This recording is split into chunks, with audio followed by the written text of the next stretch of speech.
Restoration period ना सिर्फ अपने बड़े बड़े ड्रामाटिस्ट जैसे कि जॉन ड्राइडन, विलियम वाइकरली और जॉर्ज एथरिज के नाम से जाना जाता है, बल्कि इस एज में ऐसे नए नए ड्रामेटिक थीम की शुरुआत हुई जिससे ड्रामा एक अलग ही मुकाम पर पहुंच गया। हेलो दोस्तों, मैं हूं अभिषेक कुमार और स्वागत है आप सभी का मेरे यूट्यूब चैनल पर।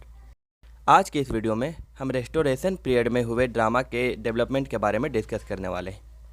वीडियो को लास्ट तक देखिएगा, उम्मीद है यह वीडियो आपको काफ़ी पसंद आएगी। दोस्तों, जैसा कि आप सबको पता ही होगा कि ड्रामा जो है वो लिटरेचर का काफ़ी ओल्डेस्ट फॉर्म है। यह एरिस्टोटल और प्लेटो के समय से भी काफ़ी पहले से चलते आ रहा है। तो यानी जब ड्रामा शुरुआत हुआ था तो अपने शुरुआती फेज़ में केवल यह एक ही थीम को शो करता था, रिलीजियस थीम को।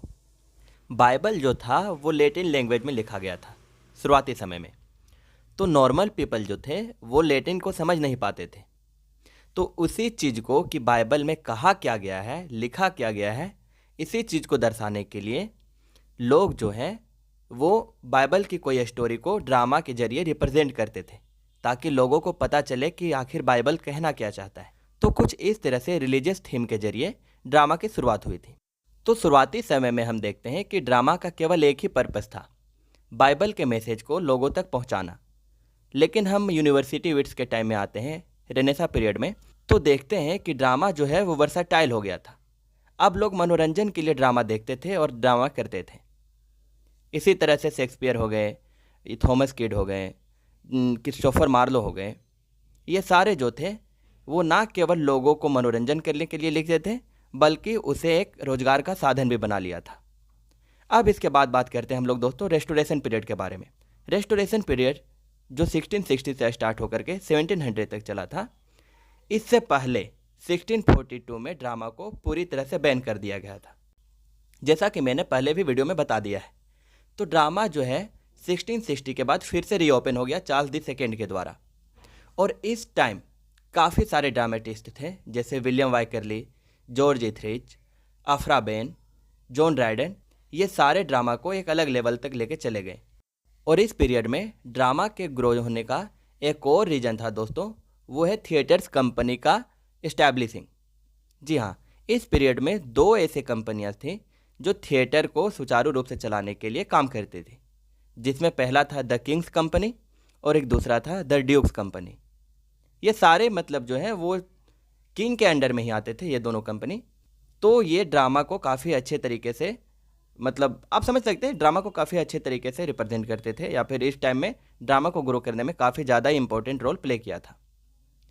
इस पीरियड में हम ये भी देखते हैं कि काफ़ी नई थीम्स इस पीरियड में इंट्रोड्यूस हुई थी, जिसे हम वन बाय वन करके समझेंगे। तो बात करते हैं रेस्टोरेशन कॉमेडी की। जी हाँ, जिसे हम कॉमेडी ऑफ मैनर्स भी बोलते हैं।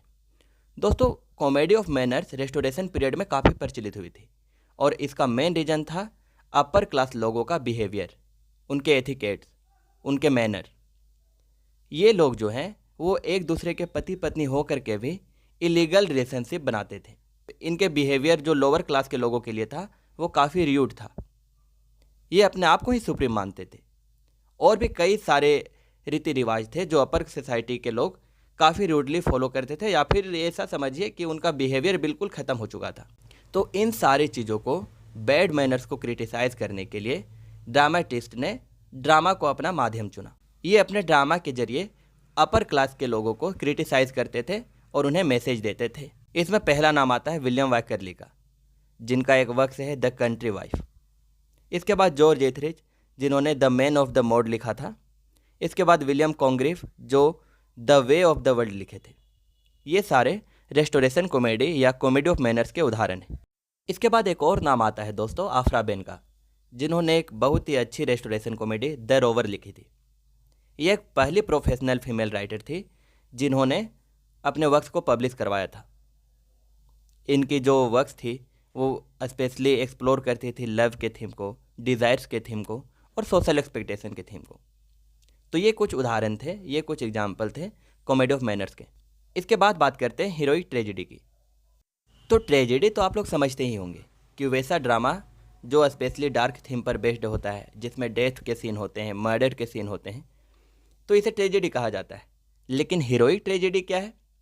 तो एक ऐसा ड्रामा जो काफ़ी बड़े बड़े थीम्स को डिस्क्राइब करता है, जैसे लव, ऑनर, हीरोइज़म। और स्पेशली जिसका मेन पर्पस होता है वॉर को डिफ़ाइन करना, पॉलिटिकल कॉन्फ्लिक्ट को डिफ़ाइन करना, और काफ़ी बड़े बड़े मैटर को इसमें डिस्क्राइब किया जाता है। इसमें हम काफ़ी सारे जैसे बड़े बड़े कैरेक्टर्स, नोटेबल कैरेक्टर्स देखते हैं। इसका थीम काफ़ी ग्रैंड होता है, एलिवेटेड लैंग्वेज होता है, और कई ऐसे कैरेक्टरिस्टिक हमने इसमें पाते हैं। आइए इसमें देखते हैं कि कौन कौन से ड्रामेटिस्ट हैं। तो पहला नाम आता है जॉन ड्राइडन का, जिनका एक वर्क है ऑल फॉर लव। इसमें हम लव थीम को काफ़ी ज़्यादा पाते हैं, वॉर थीम को भी पाते हैं।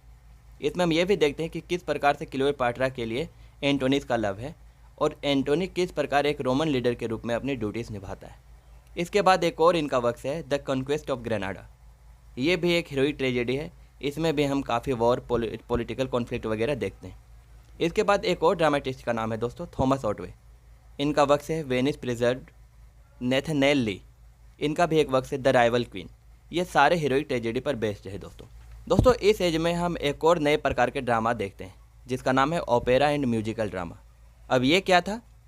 तो रेस्टोरेशन ड्रामा से पहले, यानी रेस्टोरेशन पीरियड से पहले जितने प्रकार के ड्रामास लिखे जाते थे, इसमें किसी प्रकार का म्यूज़िक एलिमेंट नहीं होता था। लेकिन रेस्टोरेशन पीरियड में चार्ल्स द सेकेंड के द्वारा हम म्यूज़िकल ड्रामा का इंट्रोडक्शन देखते हैं, यानी ड्रामा में म्यूज़िकल एलिमेंट्स का होना। जैसे कि अभी के मूवीज़ में हम देखते हैं कि बीच बीच में सॉन्ग आता है, तो इसी प्रकार से उस टाइम में भी, रेस्टोरेशन टाइम में भी, ड्रामा के बीच में म्यूज़िकल एलिमेंट या फिर कुछ भी ऐसा दिखाया जाता होगा। इस जॉनरा के कुछ प्रमुख ड्रामेटिस्ट हैं जॉन ब्लो, हेनरी पर्सेल, जिनका वर्क है, जॉन ब्लो का वर्क है Venus and Adonis, and Henry Purcell का है डिडो एंड एनस। दोस्तों वैसे तो काफ़ी सारे ड्रामा लिखे गए थे, काफ़ी अलग अलग प्रकार के, जैसे हिस्टोरिकल प्लेज, ट्रेजिक कॉमेडी भी इस पीरियड में लिखा जाता था, जिनका एक प्रोमिनेंट एग्जाम्पल है आफ्रा बेन का द फोर्स्ड मैरिज। तो इस प्रकार से ड्रामा रेस्टोरेशन पीरियड में फ्लो किया। मैंने काफ़ी शॉर्ट में लेकिन अच्छे तरीके से बताने की कोशिश की है। उम्मीद है आपको यह वीडियो काफ़ी पसंद आई होगी। वीडियो पसंद आए तो दोस्तों के साथ शेयर कीजिए, चैनल को सब्सक्राइब कीजिएगा, और हाँ, वीडियोज़ को लाइक करना मत भूलिएगा। मिलते हैं नेक्स्ट वीडियो में।